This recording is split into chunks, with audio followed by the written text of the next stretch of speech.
আপনি তো সেলসেলায় বেচতে যাইবেন।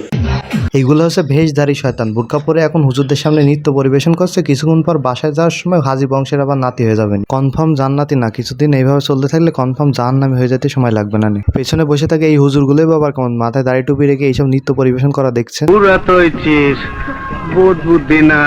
পড়ালেখা করলেও বাসন মাজতে হইব, পড়ালেখা না করলেও বাসন মাজতে হইব। পার্থক্য শুধু হলো ছাই আর ভিমবার। নিঃসন্দেহে তুই ঠিক কথা বলেছিস। তোমাদের জন্য ছাই আর ভীমবার না, বিয়ের পরে শ্বশুর বাড়ির থেকে রেগুলার ডিমবার থেরাপি দেওয়া হবে, আর সাথে ঝাঁটার বাড়ি রেগুলার ফ্রি।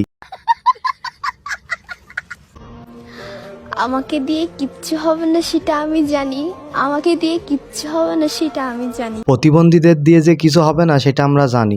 সেই ছেলের মায়ের কপাল খুলে যাবে, যে ঘরের বউ হব আমি।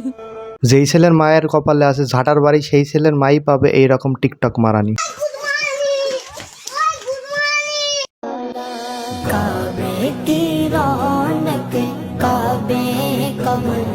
বাহ হুজুর বাহ, দাড়ি টুপি মাথায় দিয়ে বোরকা পরা আল্লাহ মেয়েদের সাথে খেলাধুলা করতেছেন, ভালো ভালো।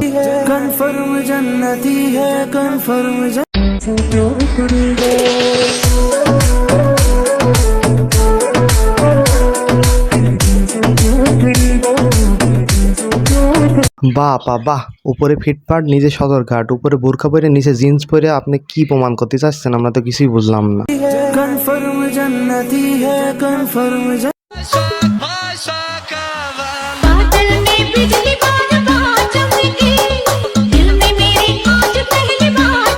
এইভাবে বোরকা পরে বোরকার অসম্মান না করে সবকিছু খুলে ডান্স দিলিতে হইতো, বাংলার মানুষের মজা পাইতো।